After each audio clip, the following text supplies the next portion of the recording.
नमस्कार मित्रांनो, सागर पाटील पुनश्च एकदा आपल्या नव्या व्हिडिओमध्ये स्वागत करत आहे। मित्र हो, केलवणे आमचं गाव म्हणजे एक सांस्कृतिक असं गाव आणि परंपरेने नटलेलं असं गाव होय। विविध प्रकारचे सण आपण तर पाहतच आहात होय। आता भैरदेव पालखी सोहळा होऊन गेला आणि त्याच्या पाठोपाठ आता आलेला आहे रामनवमीचा पालखी सोहळा होय। आणि एक खूप मी स्वतःला भाग्यवान समजतो की सर्व पालखी सोहळ्यासोबत प्रभू श्री रामचंद्राचा पालखी सोहळा आहे तो देखील आपल्याला अनुभवायला मिळेल आणि तुम्हाला दाखवायला मिळेल। याचा फार मोठा म्हणजे मी स्वतःला भाग्यवान समजतो ही सर्व प्रभू श्रीरामाची कृपा।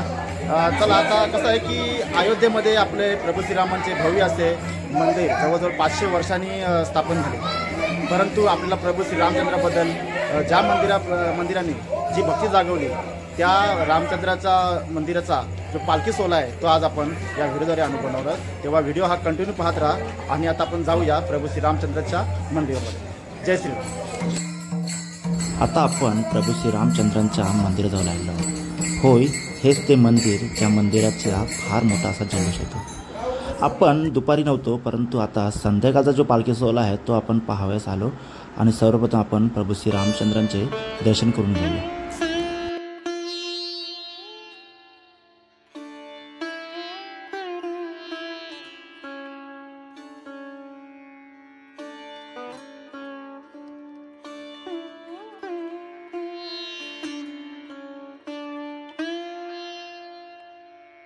पालखीला खरी मजा असते ती म्हणजे पारंपरिक गीते आणि भजनं होय।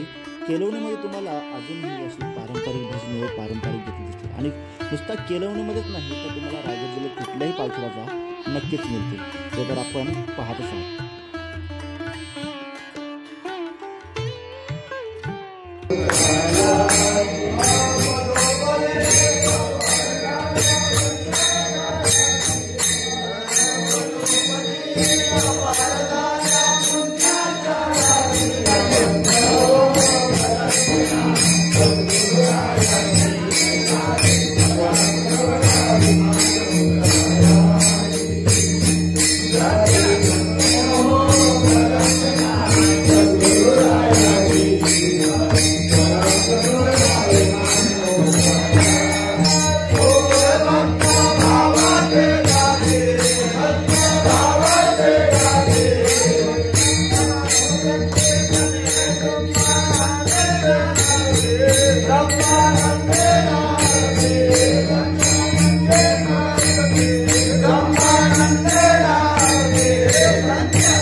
दुपारी जन्मोत्सव झाला होता आणि आता पालखी निघणार आहे, त्यामुळे पालखीची आपण सजावट पाहून घेऊ।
अरे सभी घटों में राम बराए, प्रेम मगर से डोलो। अरे सभी घटों में राम बराए, प्रेम मगर से डोलो। अरे कांचन नारी से मत भूलो, कांचन नारी से मत भूलो, नारी से मत भूलो, कांचन नारी से मत भूलो, नारी से मत भूलो।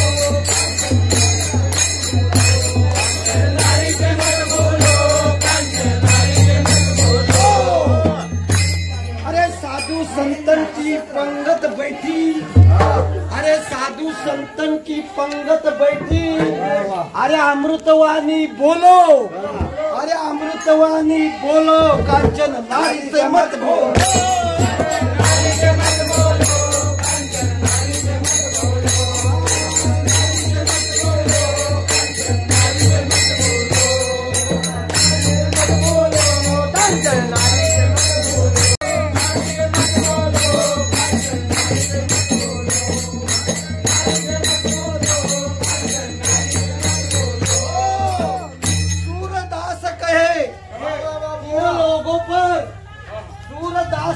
तीनों लोगों पर आप ही डोलो, अरे सूरदास कहे तीनों लोगों पर आप से डोलो, अरे कांचन नारी से मत भूलो।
फाशी घाट तरी नेमाचा पडल फाशी अरे आले रायाचा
नमस्कार मित्रांनो, आताच आपला एक शिमग्याचा सोंगणा म्हणून आला होता, एक जगावेगळा असा सोंगणा होता.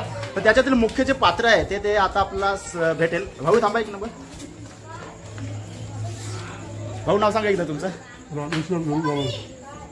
मनीश्री राधेश्याम गावंड.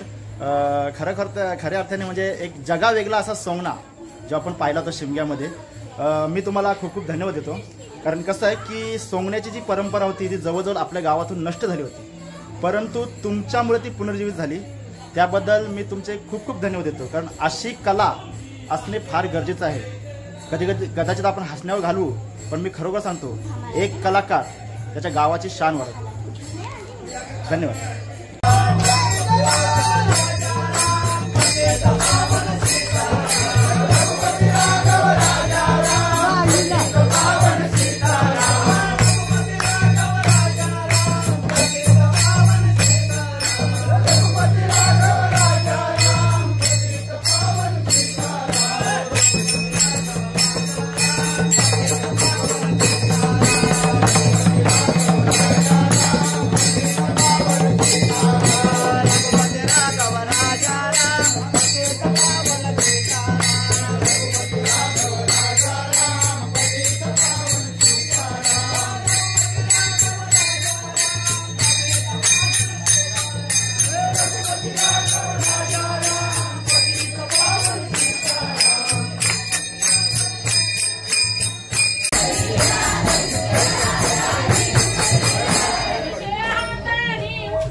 मंदिरातून पालखी थेट मधल्या आलीत गेली आणि मधल्या आलीतून थेट वरच्या आलीत गेली आणि वरच्या आलीतून परिक्रमा करत करत आता गावच्या स्टँडवर आलेली आहे. होय, आता इथून परत खालच्या आलीत आपली पालखी जाईल. चला मित्रांनो, व्हिडिओ हा कंटिन्यू पाहत राहा आणि पालखीची मजा घेत राहा. आता पुढे DJ आहे आणि DJवर मोठा असा जल्लोष आहे.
आता पालखीची परिक्रमा संपून DJ चालू झालेला आहे. होय, पण DJवर मला सर्वच गाणी दाखवता येणार नाही. काही ठिकाणी मी कॉपीराइट फ्री म्युझिक वापरेन. तर कसं आहे की गाण्यामुळे कॉपीराइट लागतं, म्हणून थोडी काळजी घेतली बरी. व्हिडिओची फक्त थोडी मजा जाऊ शकते, परंतु थोडं सांभाळून घ्या, तर तुम्हीच मला सांभाळून घेऊ शकता.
मित्रांनो, पालखी सोहळा आता स्टँडवरून खालचालीत आलेला आहे. होय, खालचालीत येऊन ती प्रभू श्री रामचंद्राच्या मंदिराची परिक्रमा करून पालखी पुढे निघते. आपण पाहतात की आता जल्लोष पण चालू आहे, परंतु काय आहे की डीजेवर ओरिजिनल गाणी मी दाखवू शकत नाही, त्याच्यामुळं थोडी दिलगिरी व्यक्त करत आहे. कसं आहे की मला फक्त पालखी सोहळाच दाखवायचा आहे, कारण ती दाखवू शकत काय नाही तर कॉपीराइट लागेल म्हणून.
कारण कसं आहे, आता दुसऱ्या दिवशी सुट्टी असते तर मी पूर्ण वेळ पालखीशी राहिलो असतो, तर कसं कामाला पण जायचं आहे, त्यामुळं हा ब्लॉग मी इथं संपवतो. म्हणजे जवळजवळ मी मधल्याली करून वरच्याला करून खालच्या आल्यातून जवळजवळ रामाजवळशी आलो. तेव्हा व्हिडिओ कसा वाटला हे मला कमेंट एकदा नक्कीच कळवा, आणि व्हिडिओ आवडल्यास लाईक करा, शेअर करा, आपल्या चॅनल सबस्क्राईब करा. आणि हो, आता भविष्यात पुढच्या नवीन ज्या जत्रेवरच्या वगैरे व्हिडिओ आहेत त्यासाठी नक्कीच आपल्या चॅनलशी कनेक्ट राहा. जय शिवराय, जय श्रीराम.